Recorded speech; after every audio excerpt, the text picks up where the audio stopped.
안녕하세요. 저는 40대 싱글맘입니다. 식당을 운영하면서 14살 된 딸을 키우고 있어요. 아직 젊지만 나름 파란만장한 삶을 살았는데요.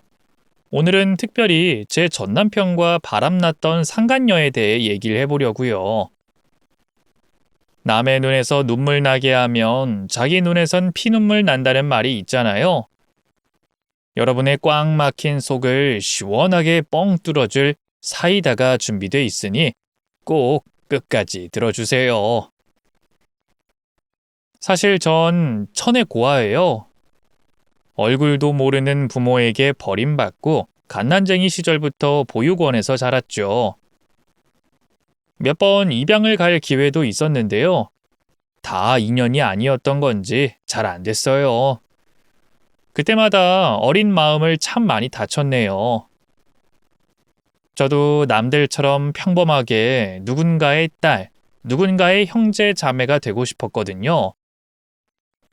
보육원 선생님도 함께 자란 친구들도 모두 좋았지만 그렇다고 그 사람들이 피를 나눈 진짜 가족은 아니었으니까요.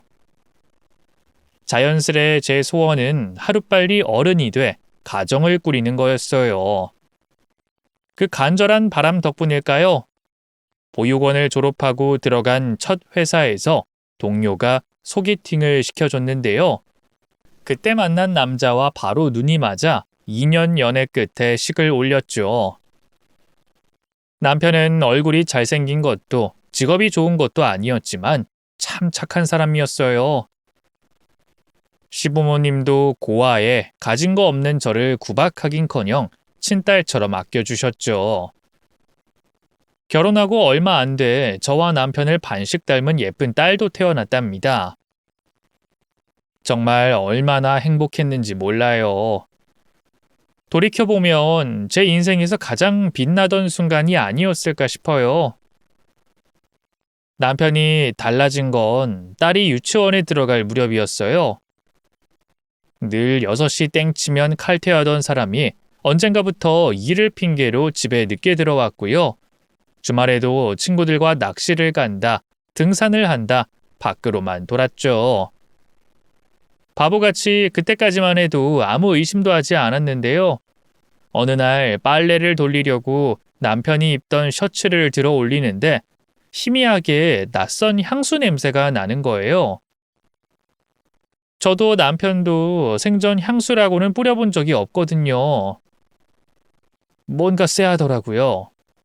그래서 그날 밤 남편이 잠든 틈을 타 몰래 남편의 핸드폰을 뒤져봤죠. 문자 내역을 확인한 순간 얼마나 충격받았는지 몰라요. 남편은 회사에 새로 들어온 신입 여직원과 몰래 바람을 피우고 있었어요. 그것도 자그만치 반년 동안이나 말이죠. 100일 기념이랍시고 둘이 1박으로 여행까지 다녀왔더군요. 주말에 딸과 놀이공원 가는 것도 귀찮아하던 사람이 말이죠. 게다가 지 처자식에겐 10원 하나 쓰는 것도 아까워하던 구두쇠였으면서 그 상간녀에겐 돈을 펑펑 썼더라고요. 걸핏하면 고급 호텔에서 하룻밤을 보낸 건 물론이고요. 상간녀가 갖고 싶어 하던 명품백까지 12개월 할부로 긁어줬더군요. 어마어마한 배신감에 온몸이 부들부들 떨렸어요. 당장 자는 남편을 깨워 난리를 쳤네요. 처음엔 무슨 소리냐면서 딱 잡아떼던 남편은 핸드폰을 들이밀자 아무 말 못하고 고개를 푹 숙이더군요. 미안해 여보, 나도 그러려던 건 아니었어. 전 남편이 잘못했다고 한 번만 봐달라고 빌 줄 알았어요. 텔레비전 드라마에 나오는 바람핀 남편들이 의뢰 그러는 것처럼 말이죠. 하지만 남편의 입에서 나온 말은 너무나 충격적이었어요. 회식 자리에서 과음하는 바람에 그만. 미안해 여보. 그때라도 정리했어야 하는데. 그게 잘 안 되더라고. 아무래도 나 그 여자 진심으로 사랑하는 것 같아. 남편의 외도 사실을 알았을 때보다 더 큰 충격이 전신을 강타했죠. 내 눈 똑바로 보고 다시 말해봐. 누굴 사랑한다고? 여보 미안해. 뭐라고 할 말이 없다. 어떻게 내 앞에서 다른 여자를 사랑한다고 말할 수 있어? 실수였다고 용서해달라고 빌어도 모자랄 판에 뭐? 그 여자를 사랑해? 당신이 어떻게 나한테 이럴 수 있어? 어떻게 나한테... 어떻게? 미안해 여보. 나도 이러면 안 되는 거 알아. 그 사람에 대한 마음 접으려고 노력도 많이 해봤어. 그치만 안 되는 걸 어떡하냐. 당신한테 걸리고 나니까 차라리 잘 됐다는 마음까지 드는데 더는 안 될 것 같아. 우리 여기까지만 하자 여보. 여기까지만 하자는 게 무슨 뜻이야? 지금 바람핀 주제에 나한테 이혼하자는 거야? 그러자 남편이 제 앞에 넙죽 엎드렸어요. 미안해, 내가 죽일 놈이야. 하지만 이미 가슴에 다른 사람을 품고 있는데 이대로 당신이랑 살아서 무슨 의미가 있겠어. 이혼만 해주면 당신이 원하는 대로 뭐든 다 해줄게. 이 집도 주고 사랑이 양육권도 다 포기할게. 제발 나랑 이혼만 해주라. 부탁해. 그 상간녀 때문에 딸마저 포기하겠다는 남편을 보고 있자니 억장이 무너지더군요. 그대로 달려가 남편을 미친 듯이 때리기 시작했죠. 너 지금 그걸 말이라고 해? 네가 그러고도 사랑이 아빠야? 사랑이 이제 겨우 5살이야. 아직 천지분간도 못하는 그 어린 걸 아빠 없는 애로 만들겠다고? 내가 고아로 자란 게 얼마나 한으로 남았는지 알면서 그따위 망발을 해? 나한테 가족이란 게 어떤 의미인지 당신 잘 알잖아. 내가 부모 없이 자라서 얼마나 힘들었는지 당신이 누구보다 제일 잘 알잖아. 근데 어떻게 당신이 나한테 이럴 수가 있어? 급기야 저는 남편 앞에 주저앉은 채 목 놓아 울었어요. 남편은 그런 저를 달래줬지만 끝끝내 상간녀와 헤어지겠다는 말만은 하지 않았죠. 다음 날도 그 다음 날에도 계속해서 이혼 얘기만 꺼냈네요. 그 상간녀에게 홀려도 단단히 홀린 것 같더군요. 이대로는 안 되겠다 싶었어요. 저를 미련하다 욕하실 분이 계실진 모르지만 어떻게든 이혼만은 막고 싶었어요. 남편의 빈 껍데기만 붙잡고 평생 산다고 해도 괜찮았어요. 하나뿐인 딸을 아빠 없는 아이로 키우지 않을 수만 있다면 말이죠. 남편 핸드폰을 몰래 뒤져 알아낸 상간녀의 번호로 연락했어요. 남편이 제게 들켰다는 걸 벌써 얘기했는지 부인이라고 해도 놀란 기색이 없더군요. 한번 만나자 하니 냉큼 알겠다고 하대요. 직접 만난 상간녀는 참 예뻤어요.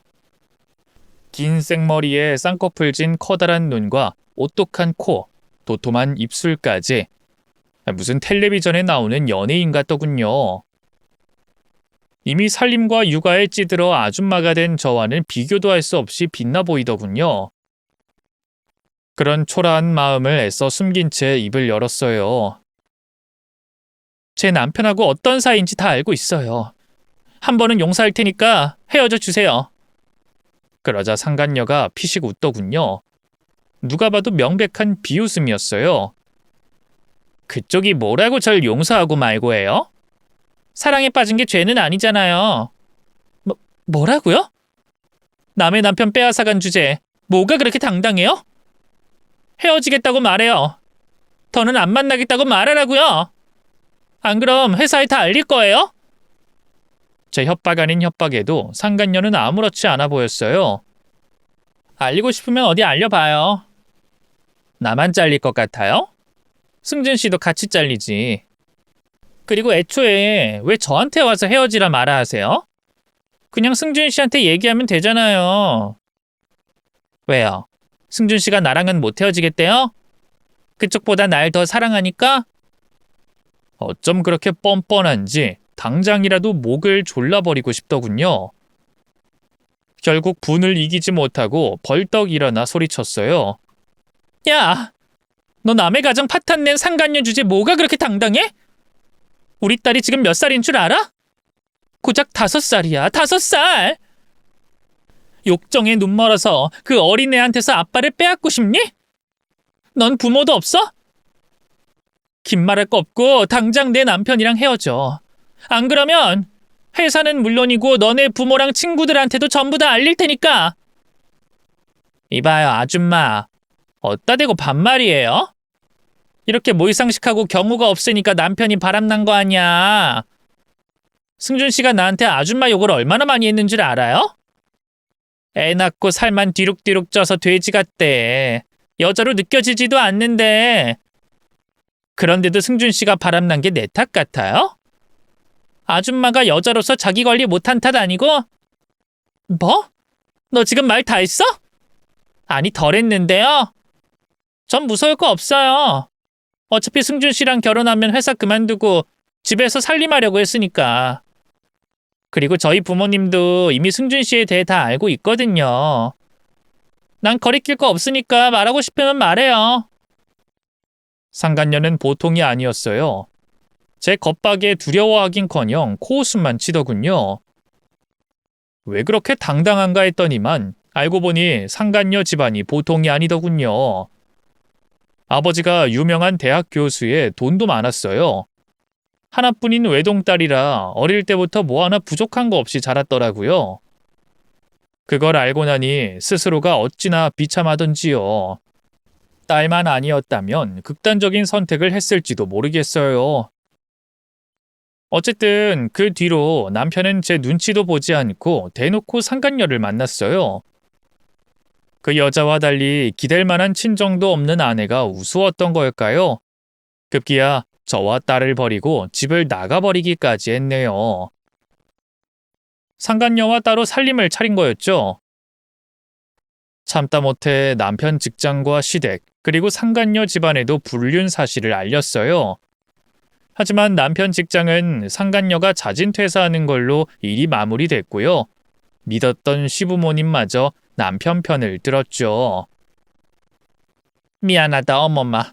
하지만 이미 떠나버린 사람 마음을 무슨 수로 되돌리겠니? 그냥 이혼해 주렴. 어머님, 어떻게 그렇게 말씀하실 수 있어요? 지금 사랑이를 애비 없는 자식으로 키우란 말씀이세요? 그러게 진작에 애비한테 잘하지 그랬니? 아범이 오죽하면 다른 여자랑 바람이 났겠어? 제가 잘못한 게 뭐가 있어요? 저 결혼한 뒤로 내내 새벽같이 일어나서 그 사람 아침 차려줬어요. 어머님, 아버님 생신상도 다 손수 차렸고 제사란 제사는 다 참석해서 뼈가 부서져라 이랬다고요. 또 그 사람이 돈이라면 벌벌 떠는 거 아니까 사랑이랑 그 사람 건 아무렇지 않게 사도 제 건 팬티 한 장 마음 놓고 못 샀어요. 떨어지면 기워 입고 또 기워 입고 그렇게 궁상맞게 살았다고요. 근데 이제 와서 바람이라니, 다른 여자를 사랑한다니, 사람이라면 그럴 수 없는 거 아니에요? 어멈, 너 시집 와서 고생한 거 알지. 하지만 여자들 다 그렇게 산다. 너만 유별나게 힘들게 산 것도 아니여. 막말로 아범이 고아에 가진 거 없는 너랑 결혼해준 것만도 큰일한 거 아니니? 이제 그만 놓아줘. 다른 여자가 좋다는데 어쩌겠어. 아니요, 전 절대 이혼 못해요. 아니, 안 해요. 지금 어머님, 아버님이 그 사람 편 드는 것도 상간녀 집안 때문이죠? 저랑은 달리 부잣집 딸이니까 새 며느리 드리는 게 낫겠다 싶어서 이러시는 거죠? 아유, 너는 무슨 말을 그렇게 하니? 심사가 어쩜 그렇게 패배 꼬였어? 그러니까 아범이 바람을 피지. 나도 할 만큼 했다. 미안하다 사과도 했고 네 신세 한탄도 다 들어줬어. 이제 난 모르겠으니까 너희들이 알아서 해. 그 뒤로 시부모님은 제 연락을 싹 다 무시했어요. 나중에 알고 보니 따로 상간녀를 만나 벌써 하하호호 웃으며 지내고 있더군요. 우리 며느리 하면서 말이죠.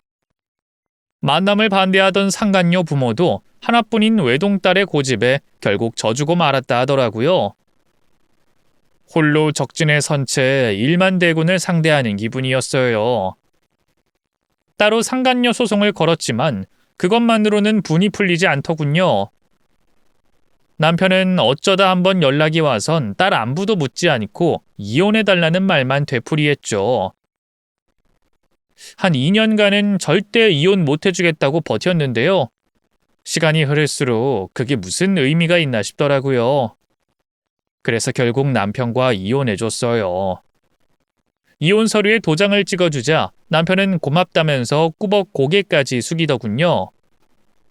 어찌나 비참하던지요. 이제 제게 남은 유일한 가족은 딸뿐이었어요.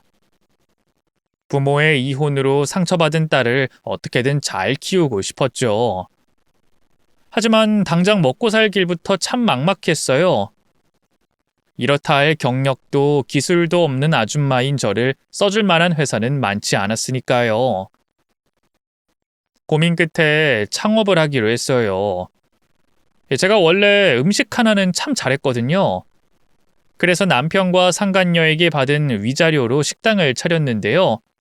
그냥 이름 없는 가게는 망할 것 같아서 당시 한창 잘 나가던 모 프랜차이즈 가맹점을 열었죠. 로열티라고 이 본사에 내는 돈이 워낙 비싸서 약간의 빚도 내야 했네요. 오직 딸을 잘 키워야 한다는 일념 하나로 정말 열심히 일했어요. 원래 자기 새끼를 지키려는 어미만큼 강한 게 없다고 하잖아요. 열과 성을 다한 덕분인지 파리만 날리던 가게엔 서서히 손님이 늘어갔고요. 3년 뒤 가게가 자리 잡을 쯤엔 우수지점으로 뽑혀 본사 대표가 몇 번 다녀가기도 했네요. 이 대표라기에 나이 많은 할아버지를 생각했는데 저보다 너댓 살 정도 많아 보이는 젊은 사람이더군요. 대표가 매장 관리하면서 어려운 점은 없냐기에 평소 생각하던 걸 가감없이 말했네요. 신메뉴라든지 재고 관리라든지 직접 일하다 보면 아무래도 느끼는 게 많으니까요. 이 대표가 젊은 사람이라서 그럴까요? 제 의견을 적극 반영해 주더라고요. 특히 제가 아이디어를 냈던 신메뉴는 손님들 반응이 무척 좋았고요. 얼마 안 가 가게의 대표 메뉴가 됐죠. 대표는 그런 제가 참 고마웠나 봐요. 밥 한번 먹자고 하더군요. 본사 대표니까 별 의심 없이 단둘이 식사를 했는데요. 그러면서 자연스레 제가 남편 없이 홀로 애를 키운다는 것도 말하게 됐어요. 남자들이 싱글맘을 얼마나 쉽게 보는지 잘 알고 있었기 때문에 평소 조심 또 조심했었는데 본사 대표라는 생각에 그만 마음을 놨던 거죠. 그 뒤로 대표는 틈만 나면 제게 연락해 추근덕거렸어요. 결국 참다 못해 지금은 누구를 만날 생각이 없다고 단호하게 거절할 수밖에 없었는데요. 그게 자존심이 상했던 걸까요? 그 뒤로 대표는 완전히 다른 사람이 됐어요. 자꾸만 제 영업 방식에 꼬투리를 잡았고요. 조금만 매출이 안 나와도 잔소리를 퍼부었죠. 어느 날인가는 술에 잔뜩 취한 채 찾아와 행패를 부린 적도 있네요. 혼자 애나 키우는 이혼녀 주제 왜 그렇게 비싸게 굴어? 내가 관심 보이면 감사합니다 하고 넙죽 받아들여야지. 네가 그렇게 비싼 척한다고 뭐 진짜로 비싸지는 줄 알아? 씹다 버린 껌같이 생긴 주제. 왜 이러세요, 대표님? 술 깨시면 후회하지 말고 이만 돌아가 주세요. 이게 끝까지 고고한 척이네? 너 내가 계약 해지할 거니까 그런 줄 알아. 알겠어? 대표는 툭하면 계약 해지하겠다고 저를 협박했어요. 하지만 저희 가게가 매출 상위권이었기 때문에 말로만 그럴 뿐 실제 행동으로 옮기진 못했죠. 오히려 저야말로 가게를 접고 대표와 다시는 안 보고 싶었어요. 어느 정도 장사에 자신감이 붙어 프랜차이즈가 아닌 독자적인 식당을 운영해도 괜찮을 것 같기도 했고요. 하지만 당장 돈이 문제였어요. 새로 식당을 차리려면 가게부터 시작해서 인테리어며 집기까지 다 새로 맞춰야 했으니까요. 그래서 조금씩 여윳돈을 모아 차근차근 독립준비를 했죠. 그러던 어느 날이었어요. 오랜만에 본사 대표가 가게에 들렀는데요. 또 꼬투리를 잡을 줄 알고 잔뜩 긴장했는데 웬걸 갑자기 품에서 무언가를 꺼내 내밀더군요. 뭔가 했더니 청첩장이었어요. 저 곧 결혼합니다. 다른 사람은 몰라도 박승자 사장은 꼭 와줬으면 해요. 뜬금없는 결혼 소식에 얼마나 놀랐나 몰라요. 한편으로는 잘 됐다 싶더군요. 그럼요, 꼭 가야죠. 축하드려요, 대표님. 고마워요. 내가 한테 너무 외로운 나머지 박 사장한테 실수를 좀 했는데 이해해줘요. 알았죠? 아, 그럼요. 다 이해하죠. 내가 왜 그랬나 몰라. 사실 박 사장이 나랑 만날 정도의 급은 아니잖아. 이렇게 뒤늦게 내 운명의 여자가 나타날 줄도 모르고 멍청하게 왜 그랬는지. 저를 깎아내리는 대표의 말에 기분이 나빴지만 내색하진 않았어요. 좋은 게 좋은 거다 하는 마음으로 어색하게 웃으면서 말을 돌렸죠. 사모님 되실 분이 참 좋으신 분인가 봐요. 그럼 아주 양갓집 규수야, 규수. 얼굴도 예쁘고 몸매도 끝내주는데 집안도 좋거든. 요즘 세상에 어떻게 그렇게 순수하고 참한 여자가 있는지. 팔불출처럼 신부 자랑을 하던 대표가 잠깐 머뭇거리다 다시 입을 열었어요. 사실 박 사장한테만 말하는 건데 지금 그 사람 뱃속에 애가 있거든. 식장 잡은 날 서로 과음하는 바람에 그만. 양가 어른들은 오히려 손주 생겼다고 좋아하는데 그 사람은 어찌나 부끄러워하는지. 어쨌든 결혼식 오면 소개해 줄 테니까 꼭 참석해요. 대표는 그 한마디만 남기고 쏠랑 가버렸어요. 청첩장 주러 온 사람이 밥을 대접하긴커녕 빈손으로 왔다 가니 좀 마음이 상하더군요. 하지만 그쯤에 돈이 어느 정도 모인 터라 조만간 독립해 나갈 생각이었거든요. 대표와 조금이라도 얼굴 덜 붉힌 채 마무리를 하려면 결혼식에는 가야겠다 싶더라고요. 그래서 결혼식장 위치를 확인하려고 별 생각 없이 청첩장을 열었죠. 그런데 신부 이름을 본 순간 저도 모르게 움찔하고 말았어요. 신부의 이름이 상간녀 이름과 성까지 똑같았거든요. 그렇게 흔한 이름이 아니라서 심장이 덜컥 내려앉았네요. 설마 아닐 거야. 그냥 이름만 똑같은 다른 사람이겠지. 그렇게 스스로 마음을 다잡아봐도 이상하게 불길한 예감이 들더라고요. 아니나 다를까 며칠 뒤 모르는 번호로 연락이 왔어요. 누군가 하고 받아봤더니 그 상간녀더군요. 저 누군지 아시죠? 한번 만났으면 싶은데요. 제가 남편과 이혼 후 새 출발하고 싶어서 연락처를 다 바꿨거든요. 근데 어떻게 알고 전화한 건지 너무 무섭더라고요. 그런 제 마음을 안 것처럼 상간녀가 다시 입을 열었어요. 놀랄 거 없어요. 가맹점주 중에 우리 그이한테 꼬리치는 년이 있다고 해서 찾다가 알게 된 거니까. 얼마나 예쁜지 얼굴 좀 보려고. 가맹점주들 워크숍 사진을 뒤졌는데 거기 아줌마 얼굴이 떡하니 있더라고요. 이게 어떻게 된 거예요? 설마 일부러 접근한 거예요? 나한테 똑같이 복수하려고? 상간녀의 말도 안 되는 소리에 기가 막히고 코가 막히더군요. 이 일부러 접근은 무슨... 네가 대표랑 만난 것보다 내가 가게 차린 게 훨씬 빨랐거든? 너야말로 대표하고 결혼한다니 그게 무슨 소리야. 그 인간은 어쩌고? 몰랐어요? 아줌마 남편하고는 헤어진 지가 언젠데. 그 말에 입이 떡 벌어지더군요. 서로 중내사내하면서 저와 딸의 가슴에 씻을 수 없는 상처를 남길 땐 언제고 이제 와서 헤어졌다니. 너무 어이가 없더라고요. 그럴 거면 대체 왜 만났니? 왜 멀쩡한 남의 가정 들쑤셔서 망가뜨려놨냐고? 그러게요. 그렇게 보잘것없는 남자인 줄 알았으면 그냥 만나지 말걸. 남의 거라 더 좋아 보였나 봐요. 막상 내가 가지니까 단점만 보이더라고.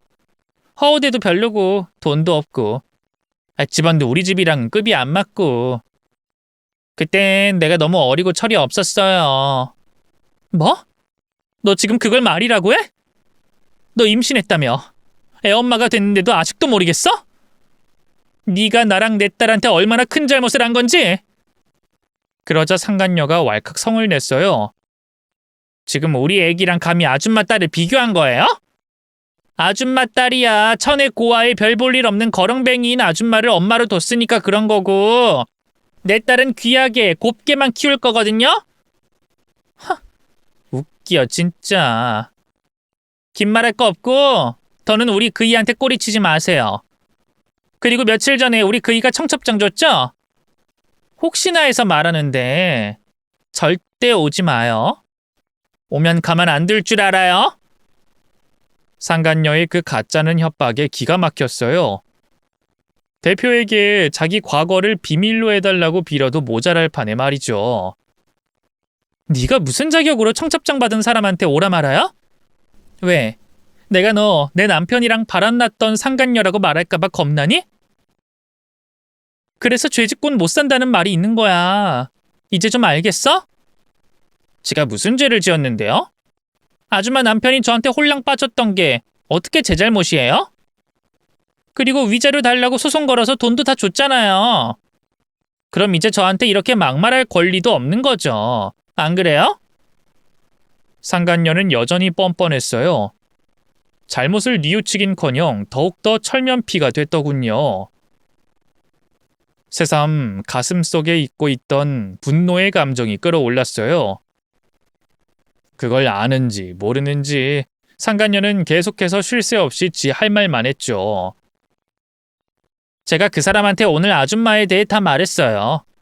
아줌마 피해망상이 있어서 내가 아줌마 남편이랑 바람났다고 오해하고 소송까지 걸었다고. 다 믿어주던데요? 애초에 그 사람이 생판 모르는 남인 아줌마 말을 믿겠어요. 결혼까지 약속한 제 말을 믿겠어요? 그 사람이 아줌마 결혼식에 오면 바로 가맹점 계약 해지할 거래요. 그러니까 밥줄 뺏기고 싶지 않으면 얌전히 있어요. 알겠어요? 상간녀는 그대로 전화를 툭 끊어버렸어요. 온몸이 모욕감으로 부들부들 떨리더군요.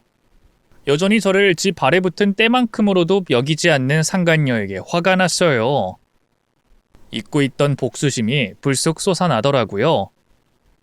그동안 제가 잘 사는 게 최고의 복수인 거라고 어떻게든 상간녀와 전 남편에게 받은 상처를 잊고 살려고 노력했는데요.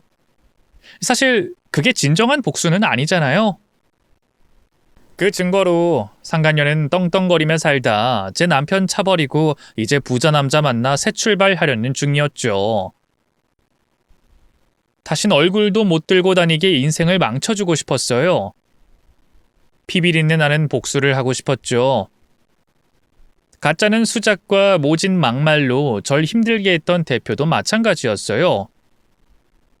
지렁이도 밟으면 꿈틀한다는 걸 알려주고 싶었죠. 저는 결혼식에 참석할 만반의 준비를 했어요. 원래 남편과 합의 이혼이 아니라 소송까지 불사할 생각이었기 때문에 이런저런 증거 자료를 많이 준비해뒀던 게 그렇게 다행일 수가 없더군요. 또 식참석을 위해 아주 특별한 옷도 한 벌 샀죠. 그렇게 시간이 흘러 마침내 대망의 결혼식 날이 밝았어요. 일부러 식이 시작할 쯤에 맞춰 아슬아슬하게 도착했죠. 그리고 주례가 시작되고 난 뒤에 보란듯이 식장 문을 열고 안으로 들어갔네요. 사람들의 이목이 순식간에 제게 쏠렸어요. 저 여자 뭐야? 미친 거 아니야? 야, 아니 누가 저런 옷을 입고 와? 사람들의 수근거림이 점차 커지자 주례를 듣고 있던 대표와 상간녀도 뭔가 이상함을 느꼈나 봐요. 슬쩍 뒤를 돌아 하객들을 살피더니 저를 발견하고는 두 눈이 튀어나올 만큼 커다래졌죠. 그럴 만도 했어요. 전 눈부시게 새하얀 드레스를 입고 있었으니까요. 인터넷에서 저렴하게 구입한 거라 싼 티가 나긴 했지만 신부 웨딩드레스처럼 보이기엔 충분했죠. 저 여자 그 여자네. 대표님이랑 사귄다는 소문 있던 그 가맹점 사장. 아 진짜? 그럼 신랑이 바람핀 거 맞네. 그래서 깽판 치려고 일부러 저러고 온 거 아니야? 마침내 하객들 사이에선 신랑의 바람이 기정사실화되기 시작했어요. 결국 신랑의 가족으로 보이는 사람이 다가와 절 쫓아내려고 했죠. 저기요, 나가서 얘기 좀 하죠. 누군데 남의 결혼식에 이런 옷을 입고 오신 겁니까? 궁금하세요? 제가 누군지 알면 깜짝 놀라실 텐데. 남의 결혼식에 불쑥 찾아왔으니 뭐가 이렇게 당당해? 당장 나오라니까! 그렇게 신랑 가족들과 신랑이 아닌 신랑이가 벌어지자 결혼식은 순식간에 엉망이 됐어요. 하객들이 신랑 신부를 보긴커녕 저만 쳐다보기 바빴으니까요. 급기야 주례를 서던 분까지 헛기침을 하면서 제게 시선을 던졌죠.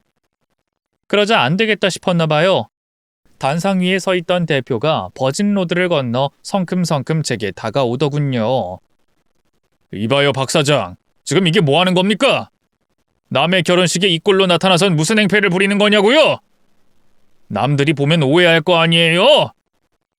아, 사람들이 저랑 대표님 사이를 오해할까봐 그러신 거예요? 그럼 제가 확실하게 말씀드릴게요. 여러분, 전 여기 계신 천민철 대표님하고 아무 사이도 아니에요. 손 한번 잡아본 적 없답니다.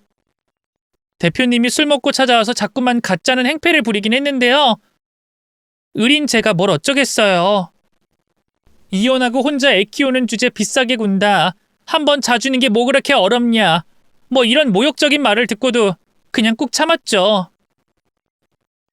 그러자 사람들의 이목이 순식간에 대표에게 쏠렸어요. 신랑 가족들은 얼굴이 시뻘겋게 달아올라 어쩔 줄 몰라 했고요. 신부 가족들은 불쾌한 티를 한껏 냈죠. 상간녀 부모하고 소송 때문에 한번 만난 적이 있는데요. 그새 저를 잊어버린 눈치더라고요. 그 부모의 그 딸이라고 죄 짓고도 두 다리 뻗고 잘만 잔 모양이더군요. 그 사이 흥분한 대표가 제게 달려들었어요. 야, 너 미쳤어? 사람이 술 먹고 실수 좀 한 거 가지고 이렇게 식장까지 찾아와서 깽판을 놔? 진짜 내 손에 죽고 싶냐? 성인 남자가 멱살을 잡고 겁박하니 두려웠던 게 사실이에요. 하지만 아직 본론은 시작도 안 했으니 꼭 참고 아무렇지 않은 척 입을 열었네요. 어머, 대표님, 오해하지 마세요. 저 대표님 때문에 온 게 아니라 신부 때문에 온 거니까. 제가 청첩장에서 신부 이름 보고 얼마나 놀랐는 줄 아세요? 전현이 제 남편 훔쳐가서 5살 난 제 딸아이를 애비 없는 자식으로 만든 바로 그 상간녀거든요. 제 남편이랑 천년만년 사랑할 것처럼 굴던 주제에 정작 자기 거 되니까 팽해버리대요? 그리고 이제 부자 남자 만나서 팔자 피려고 하는데 제가 그 꼴을 어떻게 보겠어요? 더군다나 그 부자 남자가 다름 아닌 대표님인데 직원 된 입장에서 알려는 드려야죠. 제 폭로를 들은 하객들은 경악했지만 정작 대표는 코웃음을 쳤어요. 상간녀가 미리 밑작업을 해둔 덕분이었죠. 야, 너 진짜 꽃님이 말대로 제대로 미쳤구나. 피해망상이라더니 이 정도면 정신병원에 입원해야 할 수준이야. 네가 죄 없는 우리 꽃님이 억울하게 상간녀로 몰고 간 거라며? 내가 다 들었거든? 진작에 알았으면 당장 가맹점 계약 해지부터 했을 텐데. 야, 당장 꺼져. 그리고 가맹점도 오늘부로 계약 해지야. 알겠어? 네, 해지는 저도 바라던 바예요. 근데 제가 피해망상인지 전현이 사기꾼인진 똑바로 해야겠네요. 이걸 보고도 그렇게 말씀하실 수 있을지 어디 두고 보자고요. 저는 미리 준비해뒀던 사진 수백 장을 꺼내 공중에 흩뿌렸어요. 이혼 소송을 준비하던 당시 몰래 전 남편을 따라다니며 찍었던 외도 사진들이었죠. 짐승만도 못한 두 남녀가 함께 호텔에 들어가고 찰싹 달라붙어 진한 스킨십을 나누는 사진들이 각양각색으로 있었네요. 아마 이런 증거가 있는지 아무도 몰랐을 거예요. 제가 이혼 소송을 포기하고 합의 이혼하면서 전부 불태웠던 거니까요. 다행히 컴퓨터에 자료가 남아있어서 복원할 수 있었죠. 자, 눈이 있으면 보고 입이 있으면 얘기해봐. 이 사진 속에서 내 남편하고 찰싹 달라붙어서 난리 부르스를 치고 있는 건 네가 아니라 네 쌍둥이 언니니? 저는 상간녀를 한껏 비웃으면서 물었어요. 상간녀는 하얗게 질린 채 부들부들 떨기만 할 뿐이었죠. 대표 역시 바닥에 떨어진 사진 한 장을 주워들어 확인하더니만 사색이 되더군요. 꽃님아, 너 정말 이 사진 다 뭐야? 나한테 아니라고 했잖아. 이 여자가 피해망상으로 억울하게 누명 씌운 거라고! 대표의 말에 그제야 정신을 차린 상간녀가 아니라며 발악하기 시작했어요. 아니야. 난 정말 아니라고. 오빠, 이거 다 합성일 거야. 상간녀라니. 바람난 남자랑 붙어먹었다니. 난 정말 억울해. 어느새 상간녀의 두 눈엔 눈물이 차올랐어요. 어찌나 가련하게 울던지 누가 보면 정말 죄 없이 당하고 있는 드라마 속 여주인공인 줄 알겠더군요. 더는 안 되겠다 싶어 그런 상간녀를 향해 차갑게 입을 열었어요. 억울해? 너 상간녀 소송에서 패소했던 서류도 같이 뿌려줄까? 아니면 내 전남편 데려와서 사자 대면할래? 누구 말이 맞는지? 제 말에 상간녀의 얼굴이 새파래졌어요. 그리고 다리에 힘이 풀린 듯 그 자리에 털썩 주저앉고 말았죠. 황망한 표정으로 서 있던 대표가 돌연 이를 악물더니 그런 상간녀를 향해 연거푸 따귀를 날렸어요. 이 망할년, 네가 감히 나를 속여? 남자 손 한번 잡아본 적 없는 것처럼 순진하게 굴더니만 다른 남자, 그것도 유부남이랑 붙어먹어? 네가 그러고도 사람이야? 오빠, 내가 잘못했어. 한 번만 용서해주라. 뱃속에 있는 우리 아기를 생각해서라도 제발. 웃기고 있네. 뱃속에 애가 내 애기는 하냐? 다른 놈 자식을 내 자식이라고 속이는 거 아니고? 그건 진짜 아니야, 오빠. 나 그 인간이랑 헤어지고 다른 남자 만난 적 없어. 오빠가 유일했다고. 웃기지 마. 뱃속에 애가 누구 애든 이제 상관없어. 날 속였던 여자랑은 절대 결혼 못하니까 당장 내 눈앞에서 꺼져. 지금 파혼하자는 거야? 이미 뱃속에 애까지 들어섰는데 이럼 나 어떡해? 뱃속에 우리 애긴 또 어떡하냐고? 아빠 없는 자식으로 키우라는 거야? 그거야 내 알 바 아니지. 너 때문에 가족 친지 다 모아놓고 개망신 당할 대로 당했어. 이거에 대한 피해 보상도 전부 다 청구할 거니까 두고 보라고. 오빠! 상간녀는 애초롭다 싶을 만큼 대표에게 매달렸어요. 아예 무릎까지 꿇고 싹싹 빌었죠. 오빠, 내가 잘못했어. 진작 말하려고 했는데 너무 무서워서. 그 진실을 알면 오빠가 날 버릴까봐 무서웠어. 과거에 그 치기 어린 실수로 오빠를 잃고 싶지 않았다고. 하지만 내가 오빠를 사랑하는 마음만큼 진심이야. 믿어줘. 이 상황에서 그 말을 믿으라고? 됐으니까 변호사 만나서 어떻게 피해 보상할 건지 얘기나 나눠. 하지만 대표는 그런 상간녀를 무참하게 밀어냈어요. 그리고 사람들의 시선을 피해 도망치듯 식장을 빠져나갔죠. 혼자 남겨진 상간녀는 두 손에 얼굴을 묻고 오열하듯이 엉엉 울었네요. 뒤늦게 정신을 차린 대표의 부모도 난리가 났어요. 특히 대표의 어머니는 예비 안사돈이었던 여자의 머리끄당이를 붙잡고 온갖 욕을 퍼부었죠. 교수 집안이랍시고 온갖 점잔 떨 땐 언제고 감히 상간녀 주제 내 아들을 노려? 어쩔 거야? 우리 집이 아예 대놓고 망신을 당했는데 이제 어쩔 거냐고? 아유, 사돈, 이 손 놓고 얘기해요. 사돈은 무슨 얼어 죽을 놈의 사돈. 두고 봐. 우리 집에 있는 거라곤 돈뿐인 거 알지? 무슨 수를 써서라도 너네 집안 망하게 해줄 테니까 어디 두고 보라고. 대표의 어머니는 그걸로도 분이 안 풀렸는지 울고 있던 상간녀에게 달려가 따귀를 날렸어요. 보다 못한 대표의 아버지가 그런 자기 아내를 끌고 밖으로 사라졌죠. 상간녀 부모가 사돈 잠깐만요. 이렇게 그냥 가버리시면 어떡합니까? 하고 그 뒤를 쫓았지만 이미 닥쳤던 개신세나 다름없었네요. 저는 더는 할 게 없더라고요. 복수하고 나니 속이 시원할 줄 알았는데 아직은 얼떨떨하더군요. 그래서 그대로 나가려는데 바닥에 주저앉아 울고 있던 상간녀가 달려왔어요. 망할년, 너 도대체 나한테 왜 그래? 내가 오늘 오지 말라고 했지? 난 이미 뱃속에 애도 있는데 어쩔 거야? 이제 어쩔 거냐고? 죽일 것처럼 따져대는데 웃기지도 않더군요. 지가 한 짓은 생각도 못하고 대거리하는 꼴이 기가 막혔어요. 그거야 내 할 바 아니지. 그러게 진작 착하게 살지 그랬니? 이 파렴치한 년, 뱃속에 우리 애를 태어나기도 전에 아빠 없는 애로 만드니까 좋니? 그러는 넌 너도 당시 5살이던 내 딸 아빠 없는 애로 만들었어. 태어나기 전이면 차라리 낫지 않니? 있던 걸 뺏긴 것보단 아예 처음부터 없던 게 낫지. 뭐야? 이게 뚫린 입이라고. 너 내가 절대 가만 안 둘 거야. 죽여버릴 거라고. 어디 할 수 있으면 해봐. 난 네가 내 전 남편이랑 바람났을 때 자료 아직도 다 갖고 있어. 네가 앞으로 누굴 만나든 절대 행복해지게 안 둘 거야. 지옥 끝까지라도 따라가서 불구덩이로 떨어뜨려 줄 거라고. 그리고 네 자식이 태어나면 상간녀 자식이라는 거 꼭 알려줄 거야.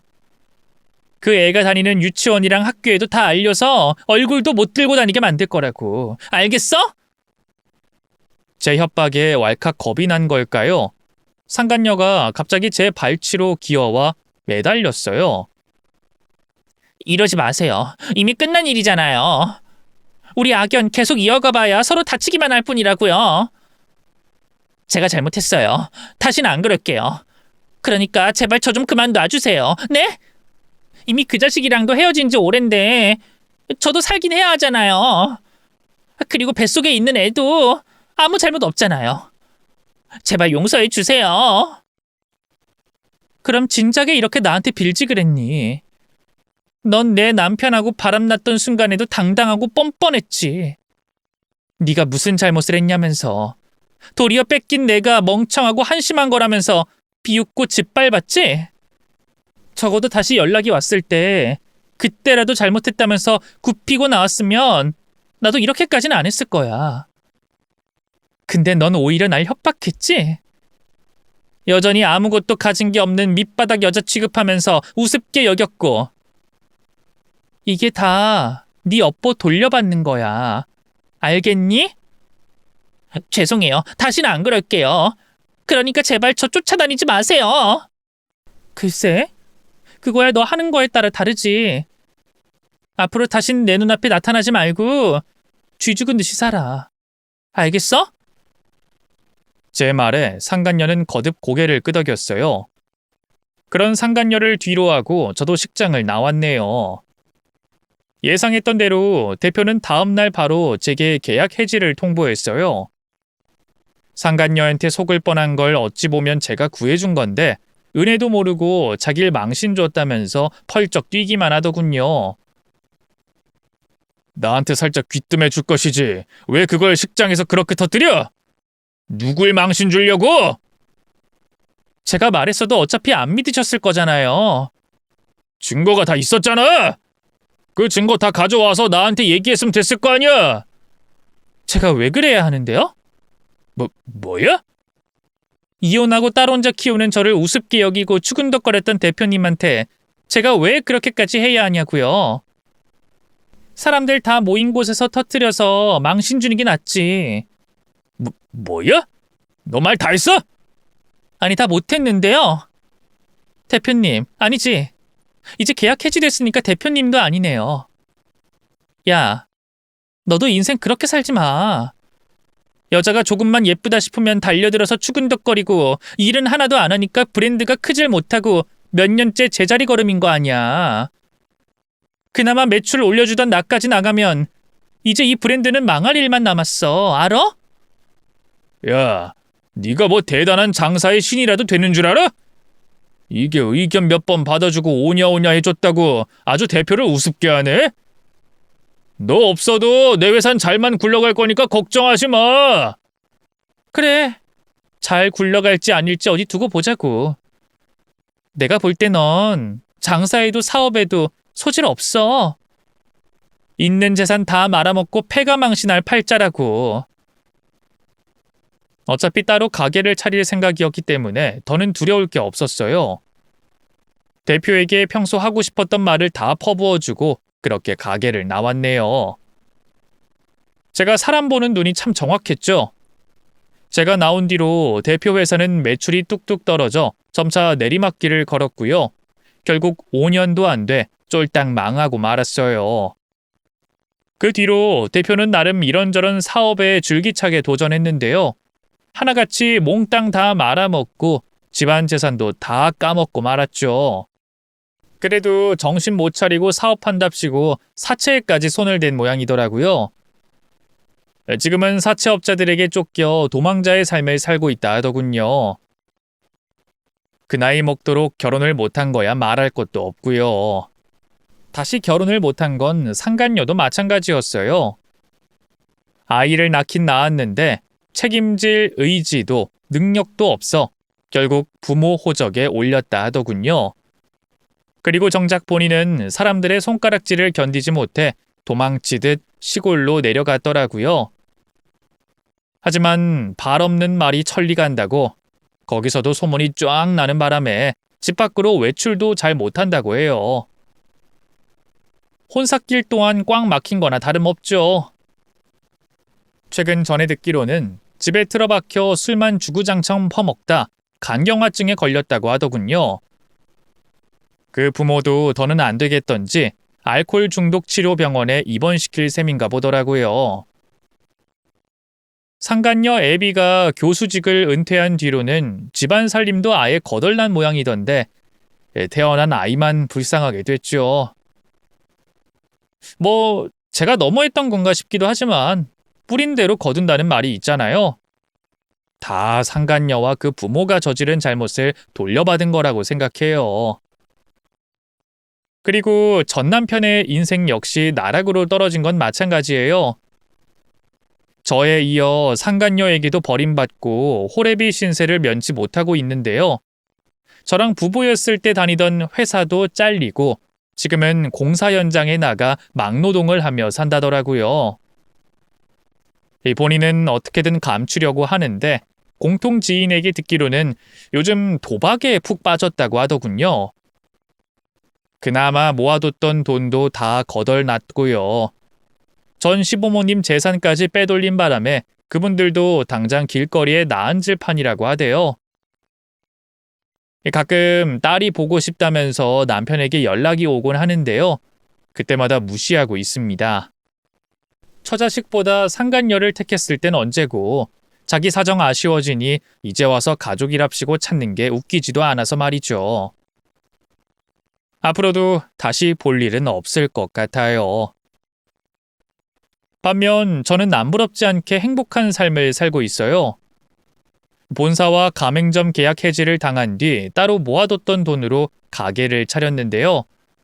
그간 쌓아온 요리 실력과 경영 노하우 때문인지 생각했던 것보다 더 잘 됐어요. 처음엔 파리만 날렸는데요. 조금씩 입소문이 나면서 단골들이 늘어나나 싶더니만 몇 년 전 운 좋게 방송을 탔지 뭐예요. 이제는 사람들이 줄을 서는 맛집이 돼서 조만간 분점을 낼 것 같아요. 매출도 나날이 상승세라 통장에 돈도 두둑하게 쌓여가고 있는데요. 얼마 전 가게가 입점된 건물을 제가 통째로 구입해 건물주가 됐다면 말 다 한 거죠 뭐. 하나뿐인 딸도 어디 한 군데 아픈 곳 없이 건강해요. 공부도 얼마나 잘하는지 시험만 봤다 하면 전교 1등이랍니다. 물론 여자 혼자 몸으로 자식을 키운다는 게 여러모로 애로사항이 많지만 그래도 딸과 함께 씩씩하게 잘 이겨내고 있습니다. 부끄러운 얘기지만 얼마 전엔 좋은 감정으로 만나는 분도 생겼어요. 사실 전 남편한테 크게 대인 탓일까? 그동안은 남자라면 쳐다도 안 봤는데요. 시간이 약이라고 어느새 제 마음속에도 새로운 사랑이 들어올 자리가 생겼나 봐요. 그분은 대기업 회사원이고요. 저와 마찬가지로 한번 결혼에 실패한 아픔이 있어요. 그래서인지 공통점도 많고 대화도 잘 통한답니다.